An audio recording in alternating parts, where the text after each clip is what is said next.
الحمدللہ رب العالمین وبہ استعین واشہد ان لا الہ الا اللہ وحدہ لا شریک لہ واشہد ان محمدا عبدہ ورسولہ اما بعد۔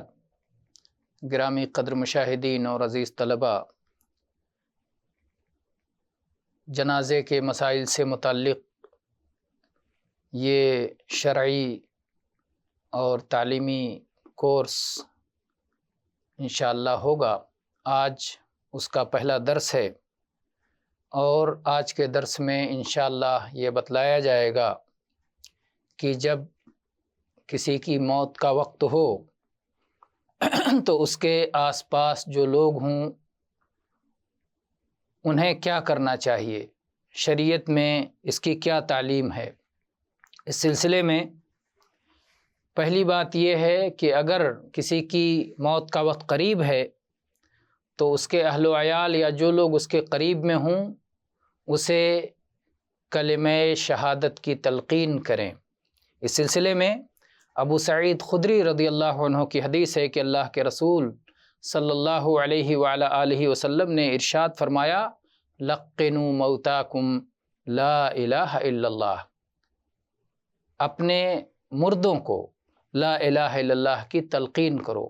مردوں سے مراد جن کی موت کا وقت قریب ہے، جو موت کا وقت قریب ہے ان کو لا الہ الا اللہ کی تلقین کرو، کیونکہ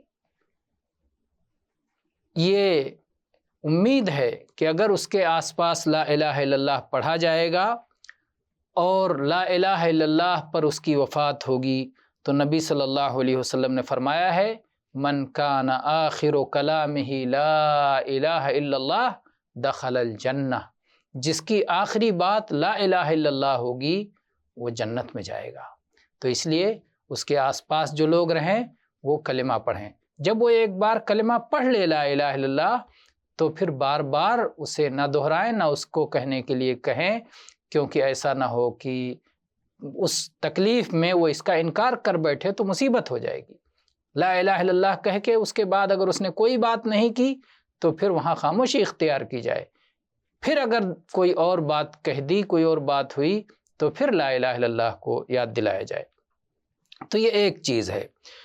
دوسری چیز ہے کہ جب اس کی روح جسم سے نکل جائے اور اس کی وفات ہو جائے تو اس کی آنکھوں کو بند کر دیں اور اس کے لیے دعائے خیر کریں۔ چنانچہ ام سلمہ رضی اللہ عنہ کی حدیث ہے، فرماتی ہیں کہ ابو سلمہ رضی اللہ عنہ کی وفات کے وقت نبی کریم صلی اللہ علیہ وسلم پہنچے، ان کی آنکھیں کھلی ہوئی تھیں تو آپ نے ان کی آنکھوں کو بند کر دیا اور فرمایا کہ جب روح قبض ہو جاتی ہے تو آنکھ اس کا پیچھا کرتی ہے۔ گھر والے یہ سن کر کے رونے لگے، چیخ پڑے۔ اللہ کے نبی صلی اللہ علیہ وسلم فرمایا، اپنے خلاف کوئی بد دعا نہیں کرنا، خیر ہی کی دعا کرنا، اس لیے کہ جو کچھ تم کہو گے اس پر فرشتے آمین کہیں گے۔ پھر اللہ کے نبی صلی اللہ علیہ وسلم نے دعا فرمائی، اللہم اغفر لأبی سلمہ وارفع درجتہ فی المہدیین واخلفہ فی عقبہ فی الغابرین واغفر لنا ولہ یا رب العالمین وافسح لہ فی قبرہ ونور لہ فیہ۔ اے اللہ ابو سلمہ کو بخش دے، ہدایت یافتہ لوگوں میں ان کے درجات کو بلند فرما، پسماندہ میں جو پیچھے بچ گئے ہیں اے اللہ تو ان کا خلیفہ بن جا اور ان کی طرف سے تو ان کا نائب بن جا اور ان کی نگہبانی کر جو بچے ہوئے ہیں، اور اے اللہ ہم کو بھی اور ان کو بھی اے رب العالمین بخش دے، مغفرت فرما دے، اے اللہ ان کی قبر کو کشادہ کر دے اور ان کی قبر کو منور کر دے، روشن کر دے۔ یہ حدیث جو ہے صحیح ہے اور کتاب الجنائز میں صحیح مسلم میں یہ حدیث ہے 920 نمبر پر۔ تو یہ ہو گئے دو کام۔ پہلا کام کہ اس کے آنکھوں کو بند کر دیا جائے اور اس کے لیے دعائے خیر کیا جائے۔ تیسرا کام یہ ہے کہ اس کو ایک کپڑے سے ڈھک دیا جائے، یعنی لاش کو ایک چادر سے اڑا دیا جائے، پورے بدن کو ڈھک دیا جائے۔ اس سلسلے میں عائشہ رضی اللہ عنہ کی حدیث ہے، ان رسول اللہ صلی اللہ علیہ وسلم حین توفی سجی ببرد حبرہ، کہ جب نبی صلی اللہ علیہ وسلم کی وفات ہوئی تو آپ کو ایک دھاری دار چادر سے ڈھک دیا گیا، آپ کو ایک دھاری دار چادر اڑا دیا گیا۔ یہ متفق علیہ حدیث ہے، صحیح مسلم میں 942 نمبر پر اور صحیح بخاری میں 1241 نمبر پر ہے۔ چوتھا کام یہ ہے کہ اس کی تجہیز و تکفین میں جلدی کی جائے۔ اس سلسلے میں ابو ہریرہ رضی اللہ عنہ کی حدیث ہے کہ نبی صلی اللہ علیہ وسلم نے فرمایا، اسرعوا بالجنازہ، جنازہ کے معاملے میں جلدی کرو۔ اگر وہ جنازہ نیک شخص کا ہے تو اسے خیر تک پہنچا رہے ہو، جو خیر، جس خیر کا اس کو انتظار ہے اس خیر پہ اسے پہنچا دے رہے ہو، اور اگر وہ جنازہ نیک کے علاوہ کسی اور کا ہے تو ایک مصیبت کو تم اپنی گردنوں سے اتار دے رہے ہو۔ تو بہر صورت چاہے وہ نیک کا جنازہ ہو چاہے بد کا جنازہ ہو، جنازے میں تاخیر غیر مناسب عمل ہے، جنازے کی تجہیز و تکفین میں جلدی کرنا چاہیے۔ پانچویں چیز یہ ہے کہ اس کے مال میں سے اس کے قرض کی ادائیگی میں جلدی کی جائے، چاہے قرض ادا کرنے کی وجہ سے پورا مال ہی ختم ہو جائے لیکن قرض جلد سے جلد پہلی فرصت میں ادا کیا جائے۔ اس سلسلے میں جابر بن عبداللہ رضی اللہ عنہ کی حدیث ہے، کہتے ہیں کہ ایک شخص کی وفات ہو گئی، ہم نے اسے غسل دیا، کفن پہنایا، حنوط لگایا، خوشبو لگایا، اور اسے لا کر کے جہاں جنازے رکھے جاتے تھے وہاں رکھ کر کے رسول اللہ صلی اللہ علیہ وسلم کو اطلاع دی مقام جبریل کے پاس۔ جب ہم نے اللہ کے رسول صلی اللہ علیہ وسلم کو جنازہ پڑھنے کی اطلاع دی تو آپ ہمارے ساتھ کچھ قدم آئے اور اس کے بعد آپ نے کہا، شاید تمہارے اس ساتھی کے اوپر کچھ قرض ہے۔ تو ہم نے کہا کہ ہاں 2 دینار ہے۔ تو آپ پیچھے ہٹ گئے۔ ہم میں سے ایک شخص جس کا نام ابو قتادہ تھا، انہوں نے کہا، اے اللہ کے رسول، یہ 2 دینار جو قرض ہے اس کی ادائیگی میرے ذمے ہے۔ اللہ کے رسول صلی اللہ علیہ وسلم نے فرمایا، وہ 2 دینار تمہارے ذمے ہے، تمہارے مال میں سے ہے اور میت اس سے بری ہے۔ انہوں نے کہا، ہاں اے اللہ کے رسول صلی اللہ علیہ وسلم۔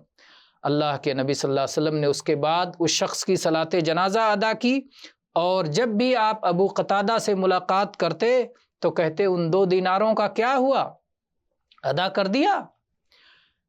یہاں تک کہ انہوں نے کہا کہ اے اللہ کے نبی، میں نے وہ 2 دینار ادا کر دیے۔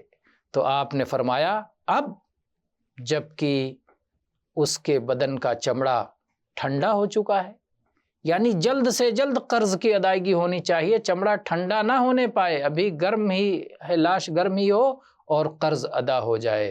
تو اللہ اکبر، یہ انسانی حقوق ہیں، بندوں کے حقوق ہیں جو اللہ کی شریعت میں اتنی اہمیت رکھتے ہیں کہ وفات ہوتے ہی قرض کی ادائیگی ہونی چاہیے۔ جو لوگ وہاں پر حاضر ہیں ان کے لیے کیا چیزیں جائز ہیں؟ اس میں سے ایک چیز یہ ہے کہ وہ میت کا چہرہ کھول سکتے ہیں اور اس کا بوسہ لے سکتے ہیں، اور 3 دن تک میت پر رویا بھی جا سکتا ہے، چیخ پکار کے ذریعے نہیں، نوحہ کی صورت میں نہیں، لیکن غم کی وجہ سے جو آنسو نکل آتے ہیں، جو رونا ہوتا ہے، وہ 3 دن تک ہو سکتا ہے۔ اس سلسلے میں عائشہ رضی اللہ عنہ کی حدیث ہے، فرماتی ہیں کہ اللہ کے نبی صلی اللہ علیہ وسلم عثمان ابن مظعون کے پاس آئے اور ان کی وفات ہو چکی تھی، تو آپ نے ان کا چہرہ کھولا اور آپ نے ان کے چہرے پر بوسہ دیا اور رو پڑے۔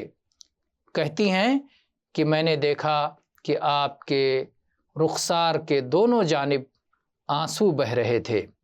یہ حدیث صحیح ابن ماجہ میں ہے 1191 نمبر پر، اور ایسے ہی عبداللہ ابن جعفر کی روایت ہے کہ نبی کریم صلی اللہ علیہ وآلہ وسلم نے جعفر کے اہل و عیال کو 3 دن مہلت دی، آپ ان کے پاس نہیں آئے، اور 3 دن گزرنے کے بعد آپ تشریف لائے اور آپ نے کہا لا تبکو علی اخی بعد اليوم، میرے بھائی پر آج کے دن کے بعد مت رونا۔ تو یہ حدیث صحیح سنن نسائی میں ہے 4823 نمبر پر۔ تو اس سے یہ چند باتیں ہمیں معلوم ہوئیں کہ جنازے کے وقت کیا کیا کرنا چاہیے۔ پہلی چیز یہ کہ کلمہ شہادت کی تلقین کی جائے۔ دوسری اور تیسری چیز یہ کہ جب وفات ہو جائے تو آنکھیں بند کر دی جائیں اور دعائے خیر وہاں کیا جائے۔ چوتھی چیز یہ کہ ایک چادر سے لاش کو ڈھک دیا جائے، لاش پر چادر اوڑھا دی جائے۔ اور پانچویں چیز یہ کہ تجہیز و تکفین میں جلدی کی جائے۔ اور چھٹی چیز یہ کہ قرض کی ادائیگی میں جلدی کی جائے۔ اور ساتویں چیز یہ کہ وہاں پر جو لوگ حاضر ہیں وہ میت کا چہرہ دیکھ سکتے ہیں، اسے بوسہ لے سکتے ہیں، اور ایسے ہی 3 دن تک غم کرنے کی جو طبعی غم ہوتا ہے اس کی بھی اجازت ہے۔ البتہ 3 دن گزر جانے کے بعد اس کی اجازت ختم ہو جاتی ہے۔ تو آج کے درس میں اتنا ہی، انشاءاللہ پھر اگلے درس میں مزید باتیں کریں گے۔ وآخر دعوانا ان الحمد للہ رب العالمین وصلی اللہ علی نبینا وسلم۔